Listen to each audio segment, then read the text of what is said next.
Swayam Prabha. Digital India. Educated India.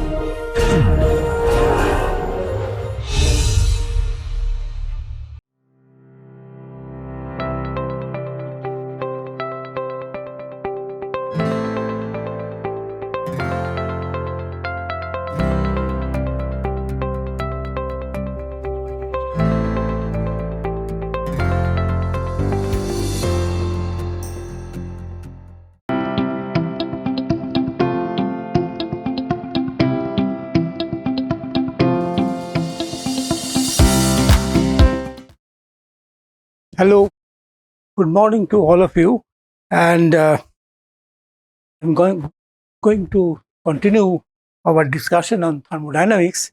And if you recall that in my last class, I talked about two thermodynamic functions. One was internal energy, and other is the enthalpy.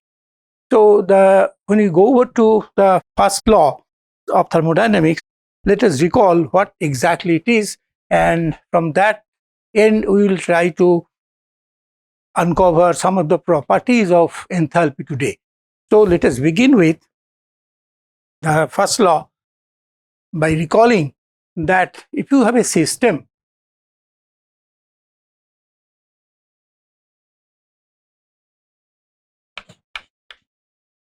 and you put dq amount of heat and then the system does work to the amount of dw, then these two are related by dq equal to dE plus dW. You know already the meaning of this bar over bar for the differential quantities.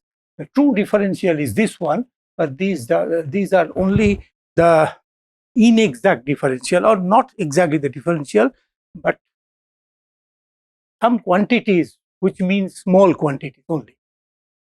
So this is basically the first law that we introduce.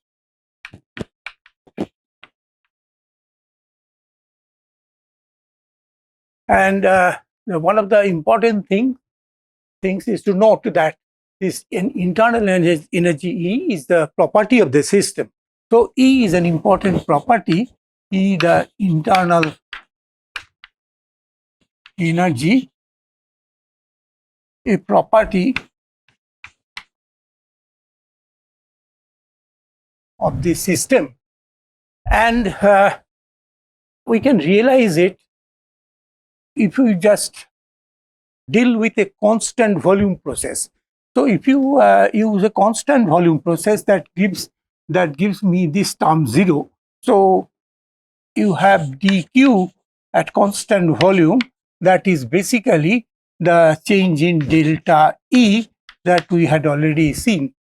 So this is something that we have already looked into, and from this we also got the concept of CV, that is basically dq v dt, that is basically equal to del E del T at constant volume equal to CV, because this term is basically the rate of absorption of heat with respect to temperature, and that gives me the specific heat of the system. So that is an important property also. And now we also introduce in the same way that another property, that is enthalpy. So enthalpy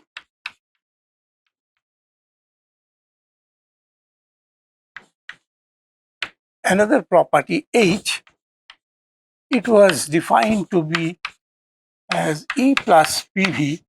And how this was realized? It was realized in the following way, that if you have a constant pressure process, and this is a constant volume process, because P is used as a superscript, as a subscript. So this means that the heat that has entered into the system at constant volume, that can be equated to the change in internal energy. And delta H is something we showed last time, that this is basically the delta H is basically the dq, that is the heat entered at constant pressure. So if the heat is absorbed at under constant pressure condition, that gives rise to a change of a function. That function is enthalpy. So it is also easy to identify that kind of function. And but again, since it is a property, enthalpy is a property of the system. So the first law gives us the internal energy as a property, and enthalpy H is another property, and this is formally defined as internal energy plus PV work, and that gives me this. And if you want to find out what this quantity is, the simplest interpretation of the enthalpy is that the amount of heat that is being absorbed by the system at constant pressure. That gives the simplest idea for understanding the meaning of enthalpy. So now, since it is a property, it must be a function of temperature, pressure, etc. So I will work with how this, what is the property of this enthalpy. So we look for the properties of H. If we write H as a function of the temperature and pressure, then dH, you can write it as del H del T at constant pressure times dt plus del H del P at constant temperature times dP. So this is basically the definition of a function when which is a function of two variables. If you have a function of two variables, I can write this in a straight. Now you know that dH at constant pressure, so dH basically, if you carry out the process at constant pressure, so at P equal to constant, then what happens? You write dH at constant pressure, that is equal to, this term will vanish out, this term you can move out, and so this you have del H del T at constant pressure times dt, and then dH dt at constant pressure equal to, so I can write this H. Now dHP is dH at constant pressure basically the dQ. So it is basically nothing but dQ at constant pressure. This is from the first law. From first law, we get dP, this is equal to dHP. So this means that I can write this as, so from this I can write this straightforward way, that is dQ dt at constant pressure must be equal to del H del T at constant pressure, and this is something we are accustomed to, that this is basically the heat absorbed by the system, that heat is absorbed by the system at constant pressure, and the amount of heat that it can take per unit rise in temperature, that is a heat capacity, but heat capacity at constant pressure. So we called it the Cp. So heat capacity at constant pressure basically is del H del T at constant pressure. So this means that we have got the definition of Cv in the identical way. We can get the definition of Cp, that is the specific heat at constant pressure, and this is the specific heat at constant volume. So far so good. So this is the basic thing, that how the property, this change in enthalpy gives me new information about the some first property of the system, and that property is basically Cp. Now let us look for other things, that what this quantity actually means. So if you write this, so dH turns out to be, more generally, this is Cp. So it is basically Cp times dt plus del H del P at constant temperature times dt dP. So this is this dH. So the change in enthalpy can be expressed in this way, when I can see that this is a property of the system, and I also expect that this must also be a property of the system, but which kind of property it is. So we must look for its identification, that how this quantity behaves and what is the meaning of this thing. So that is something, an important thing, important for pursuing further the meaning of this increment dH. So we'll try to look at it. Then we know that dH is basically, what this dH actually means, the following, that dH, you can write this dH as d of E plus PV, since H is basically E plus PV. So this is basically Cp dt plus del H del P at constant temperature dP equal to, so I write dH equal to this one, and this gives me, from this one, that is dE plus PdV plus dP. And if this is the first quantity, then we are trying to look for identification of this quantity, and this is particularly del H del P that is coming out here, and we know already that this is del E is basically Cv dt plus del E del V at constant temperature times dV. That means I can expand this dE in terms of this quantity, plus PdV plus VdP. So left hand side gives me a quantity Cv dt plus del E del V at constant temperature plus P dV. So I can write this P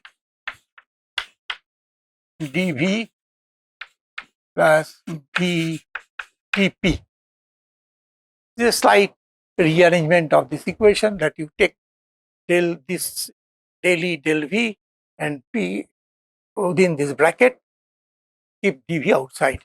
So now at this, I want to find out the quantity at constant temperature.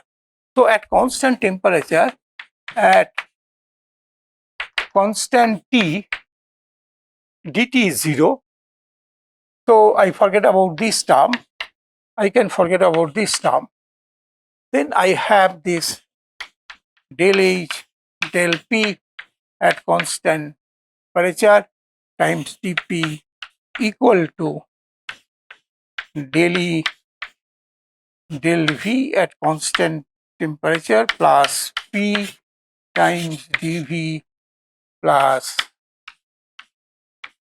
V dP. Now, if you look at it at constant temperature, so I write it at one step forward, that is del H del P at constant temperature. So we differentiate both sides with respect to P at constant temperature. So that means I have del E del V at constant temperature plus P times del V del P at constant temperature, because I need a constant temperature condition, plus V. If you differentiate with respect to P, I get only V here. So this is the basic equation that I can see, that this turns out to be, this quantity turns out to be a sum of two terms. So what are these two terms that we need to interpret? So first thing is this, that you can see that this is a term del V del P, and you note that this equation so far that we have derived applicable to any system in this world, any system, and even these equations of thermodynamics are applicable to everything what we see around, on any matter. So I need to specify the nature of things for when I try to interpret or specialize for certain cases. So what we do, so this is the most general statement about this equation, but generality sometimes is not that suits us for for all purposes. So del V del P is something you can see, it is a change of volume with respect to pressure.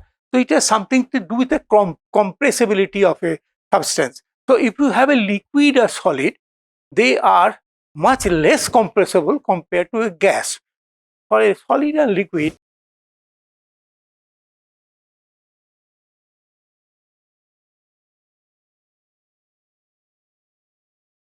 we find that which are much less compressible compared to a gas.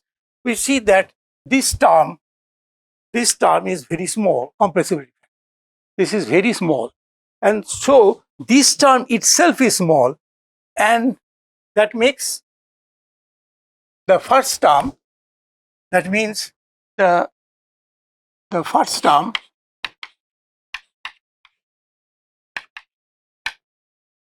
on the right hand side, is almost equal to 0, because this is something that because of this compressibility factor. Entire factor is almost 0, that is approximately 0. If I can put, then I can interpret this one for solid and liquid, that it is just nothing but del H del P at constant temperature is nothing but nearly equal to the volume especially for a solid or a liquid substance. Now if you come to the gas and particularly ideal, because we know a lot of things about ideal gases. So if I go for ideal gases, it satisfies certain equations, and we know for ideal gases we know from Joule's experiment, del E del V, rate of change of internal energy with volume, is approximately 0, is going to 0, and del V, so this term is absent, and we have P times this quantity. So I have del H del P at constant temperature, and that is equal to P times del V del P at constant temperature plus V. Now again, for ideal gas, we know that PV equal to RT. So volume equal to RT by P for ideal gas. There's an equation of state that you all know. So if you differentiate this del V del P, so what you get is minus 1 by P square. So you have a P into RT by P square. So this, to differentiate V with respect to P, this gives this quantity plus V, and this means you have that you cancel out this P and you have minus RT by P plus V, and this is basically equal to minus V plus V equal to 0.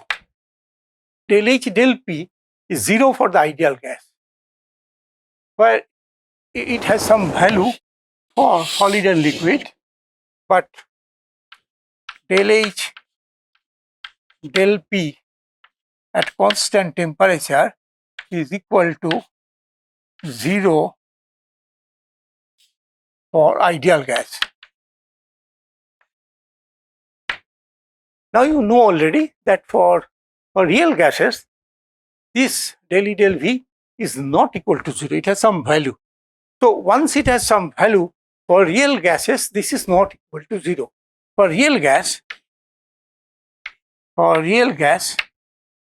del H del E del V at constant temperature is not equal to 0. That makes, therefore, del H del P at constant temperature is not equal to 0, and it has some value, some small quantity. So this means that we can now interpret this quantity del H del P with this simple for a solid. So if I want to find out the actual expression for dH, I have a very simple scheme. What this quantity is, and I showed that this is equal to this plus this, where there are two terms, and for solid, this term only survives, second term only survives, and for the for gases, ideal gas, this is perfectly 0, and for non-ideal gas, it's not 0. But for solid or liquid, it has a simple form. So dH has a very simple form for Cp times dt plus some PdP, and this is applicable. This is a very general relation when you use this formula, but this is only applicable for solid or liquid. The point that I want to stress here is that these coefficients, that Cp and V, they are related to the properties of the system. So any change in the property is related to the other properties here, that is Cp and V. So that is an important question, but still the question that remains unanswered, and we will look for it more carefully about this quantity if we perform another kind of experiment. That will tell us that this quantity has an interesting relation with other coefficients which actually characterizes this gas with a Cp and another coefficient, that how the temperature change behaves when you change the pressure. So that is called the Joule-Thompson coefficient. So this quantity has a very special place in thermodynamics, and we will go for it just now. So we'll look into that particular part from now onwards. So more about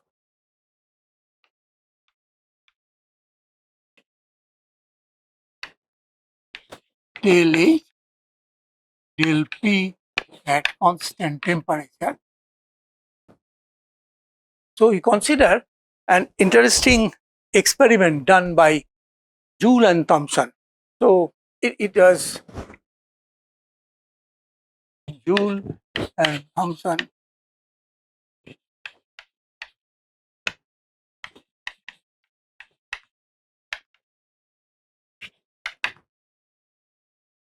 So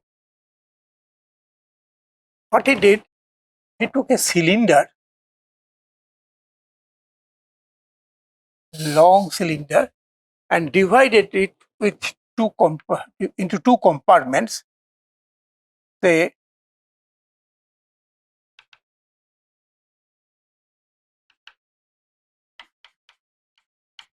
the two compartments are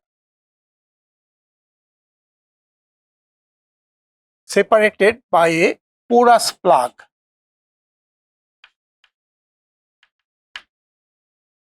Porous plug or diaphragm. So diaphragm kind of thing. Actually, Joule and Thomson used an handkerchief, silk handkerchief, instead of all these diaphragms. So what was there? You put a gas here and there are two manometers attached.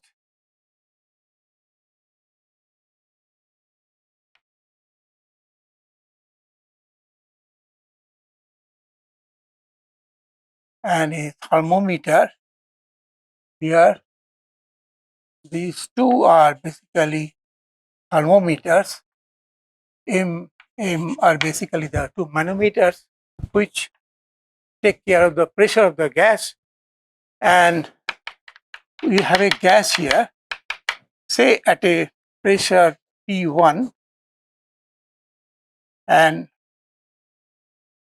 the volume V1. Here we have a pressure. Here the gas has a pressure P2 and the volume is V2. And you see that since there is a porous plug, and if I maintain a condition that P1 is greater than P2. So on this side you have a higher pressure. If there is a higher pressure, the gas will try to leak out because of the handkerchief, porous handkerchief. So it will try to leak out and increase the pressure here. Now the important condition that we maintain, that we want to maintain the pressure of this gas constant. That is, I want to keep the pressure P1 constant, P2 here constant. So what I will do, I will push it from this side, give a push and try to pull it from this side. Why it is so? If I try to push it, then the volume will be decreasing, and because it is a requirement to maintain the pressure, the volume will be decreasing. And here also you try to pull it towards the right, so the volume will increase, because to nullify the effect of increase of pressure. And so, but in effect, because of this push and pull, the pressure on the two sides are to be maintained as it is. So at this side I will keep the pressure P1, and on this side I will keep the pressure P2. So maintain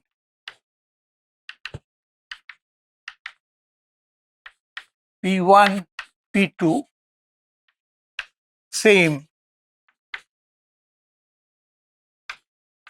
throughout,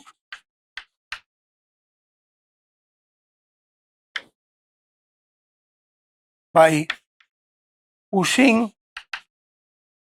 and pulling the pistons.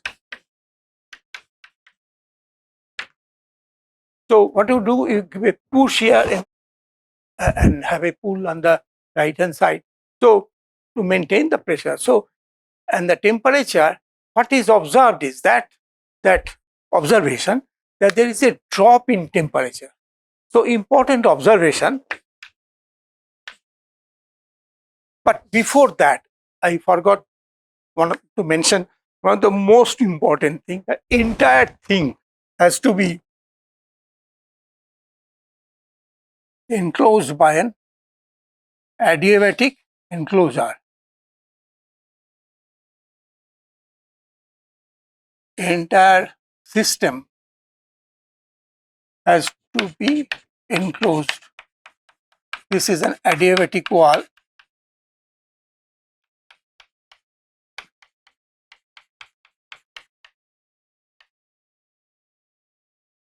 So this is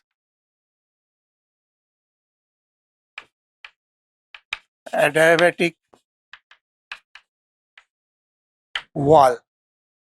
Then the observation is this: adiabatic wall means we have no exchange of heat with the outside surrounding. So what we do here, what is observed here, observation,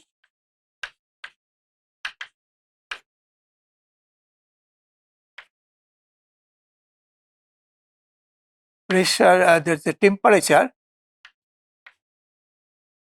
or right,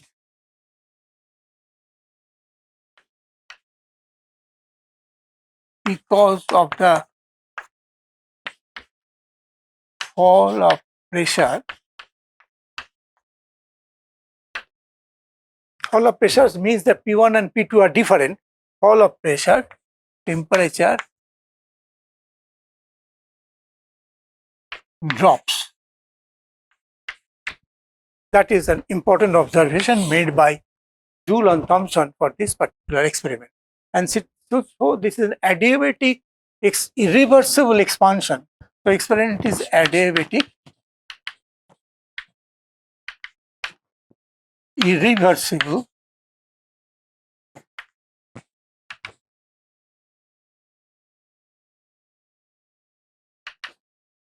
expansion. Adiabatic because we have put an adiabatic wall all throughout, and it is irreversible expansion all throughout. It is not carried out reversibly, and an expansion process. So next we will try to work out what are the consequences of this particular experiment in my next lecture.